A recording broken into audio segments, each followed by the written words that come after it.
Paper کو کس طرح چیک کریں یا پیپر چیکنگ کے دوران ہم کون سے پوائنٹ کو اپنے ذہن میں رکھیں تاکہ ہمارے پیپر جو ہے ایک سٹینڈرڈ کے مطابق چیک ہو، اس میں کسی کی حق تلفی نہ ہو، اس میں جو ہے ہم غلط مارکنگ نہ کرے، ہم سے کوئی غلطی نہ ہو جائے۔ تو اس کے لیے سب سے پہلے جو بات ہے، آپ نے سب سے پہلے پیپرز کو جب آپ بچوں سے اکٹھا کرتے ہیں تو ان کو ایک ترتیب دے دیں، ٹھیک ہے، سارے پیپرز کو ترتیب کے ساتھ رکھ لیں۔ پھر اس کے ساتھ ساتھ آپ کو جو ضروری چیزیں چاہیے، جو ضروری اشیاء ہے پیپر کے دوران جو کام آتے ہیں، مثال کے طور پر پیپرز کے جو سوالات ہے اس کے آنسر کیز ہوتے ہیں، گریڈنگز کا چارٹ ہوتا ہے یا فارمولا ہوتا ہے کہ میں نے کس کویسچن کو کتنے نمبرز دینے ہیں، وہ ایک چارٹ ہوتا ہے، وہ اپنے ساتھ رکھ لے۔ کیلکولیٹر اگر ضرورت ہے تو اپنے پاس رکھ لے، اپنے پاس ریڈ بال پوائنٹ رکھ لے، ایک ہی جگہ دو رکھ لے۔ سم ٹائمز یہ ہوتا ہے کہ بال پوائنٹ میں انک ختم ہو جاتا ہے تو پھر ہم کہتے ہیں چلو بلو سے چیک کرو یا کسی اور سے چیک کرو یا بس چھوڑ دو۔ پینسل سے بھی کچھ لوگ چیک کرتے ہیں جو کہ غلط کرتے ہیں، ٹھیک ہے۔ اس کے بعد جب آپ ساری اشیاء کو اپنے ساتھ رکھتے ہیں، اکٹھا کرتے ہیں اور پیپر کو ترتیب بھی دیتے ہیں، تو پھر تیسرے نمبر پہ جو کام آپ نے کرنا ہے وہ یہ ہے کہ آپ جب پیپر چیکنگ سٹارٹ کرتے ہوں تو اس کے لیے کسی پرسکون ماحول کا تعین کرے۔ ایسا نہ ہو کہ شور شرابے میں بیٹھ کے پیپر چیک کرتے رہو، یا گھر میں جو ہے وہاں بچے بھی کھیلتے ہیں، شور بھی ہے اور اس کے ساتھ ساتھ آپ پیپر بھی چیک کرتے ہیں، تو آپ کا کنسنٹریشن پیپر کی طرف کم اور بچوں کی آوازوں کی طرف زیادہ ہوگی۔ تو پرسکون ماحول میں بیٹھے جہاں شور شرابہ نہ ہو، ٹھیک ہے۔ اس کے بعد گریڈنگ کا طریقہ کار پہلے خود سمجھ لیں، اس کا تقسیم کار کو سمجھ لیں کہ گریڈنگ جو ہے کون سے سیکشن کے کتنے مارکس ہے، ٹوٹل پیپر کے کتنے مارکس ہے، کس سوال کے کتنے مارکس ہے، ٹھیک ہے۔ یہ آپ ذہن نشین کر لیں۔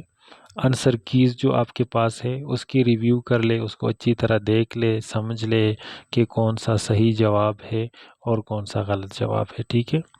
پھر اس کے بعد اگر ہو سکے، یہ اچھا طریقہ ہے لیکن سم ٹائمز ہم کرتے ہیں، سم ٹائمز ہم نہیں کرتے، بورڈ کے پیپرز میں تو ہم کرتے ہیں یا یونیورسٹی کے پیپرز میں، لیکن ہم سکولز پرائمری اور ایلیمنٹری لیول پہ جو ہم چیک کرتے ہیں اس میں ہم یہ نہیں کرتے، لیکن یہ کرنا چاہیے کیونکہ بعض دفعہ ایسا ہوتا ہے کہ فیورٹزم ہوتی ہے اور حق تلفی ہوتی ہے ایک بچے کی۔ تو اس کے لیے اچھا طریقہ یہ ہے کہ آرگنائزر پیپر سے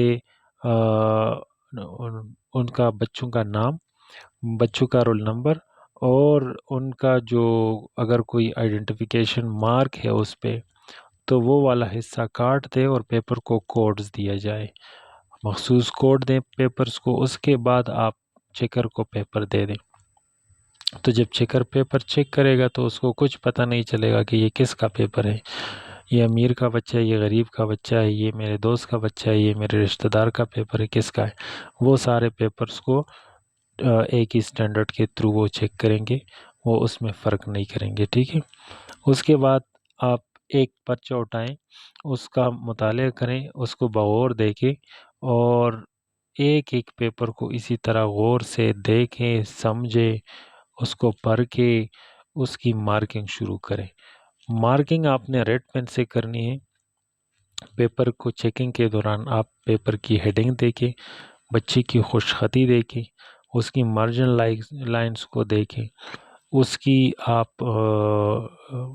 پیپر میں روانی دیکھ لیں، جو جواب وہ دیتے ہیں، ہیڈنگز دیکھیں، ہیڈنگز بچے نے کیسے دیے ہیں، اس کے ساتھ ساتھ اس کی خوش خطی دیکھیں، سوال کو دیکھیں اور جواب کو دیکھیں کہ بچے نے سوال کے مطابق ٹو دا پوائنٹ جواب دیا ہے یا کیسے کہانیاں لکھی ہیں۔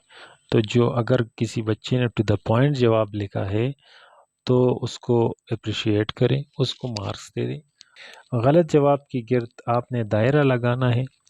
اور اس کی کریکشن بھی کروانی ہے ریڈ بال پوائنٹ سے، ٹھیک ہے۔ پورا پیپر یا پورا جواب مت مٹائیں۔ کچھ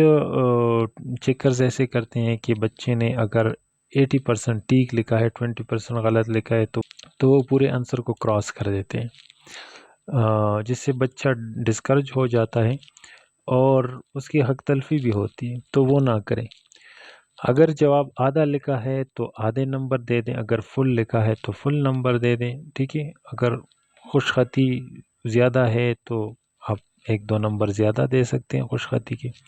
جہاں جہاں ضرورت ہو وہاں آپ کمنٹس بھی لکھ سکتے ہیں، مثال کے طور پر very good, excellent, outstanding, appreciated وغیرہ وغیرہ، یہ کمنٹس بھی آپ لکھ سکتے ہیں۔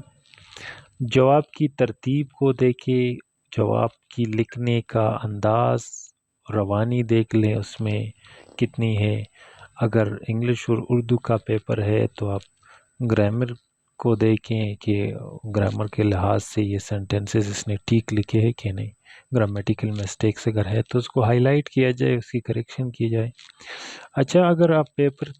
چیکنگ کے دوران آپ تک جاتے ہیں تو آپ پھر ضرور بریک لیا کریں، اس میں آپ ریسٹ کر لیں،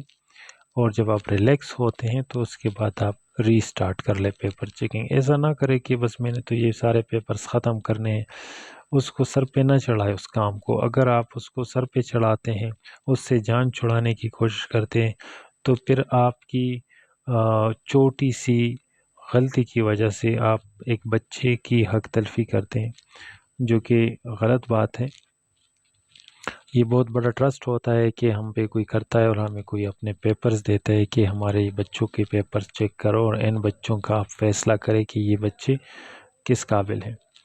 تو یہ ایک امانت ہوتا ہے ہمارے ساتھ، تو ہمیں چاہیے کہ آنیسٹی کے ساتھ ہم پیپرز کی چیکنگ کریں۔ تمام پرچوں کی ٹوٹلنگ کر کے پھر اس کو جو ایوارڈ لسٹ ہوتا ہے، جو شیٹس ہوتا ہے مارکس کا، اس میں دھیان سے نوٹ کر لے، اس میں لکھیں۔ ایسا نہ ہو کہ ایک بچے کے نمبرز جو ہے وہ دوسرے بچے کو مل جائیں۔ تو اس کو جو ایوارڈ لسٹ ہوتا ہے اس کو دھیان سے اور آرام سے پرسکون ماحول میں اس کو فل آؤٹ کر لے، ٹھیک ہے۔ پھر اس کے بعد ایک دفعہ ریویو کر لے کہ کہیں مجھ سے مسٹیک تو نہیں ہوئی، میں نے مارکنگ ٹھیک کی ہے،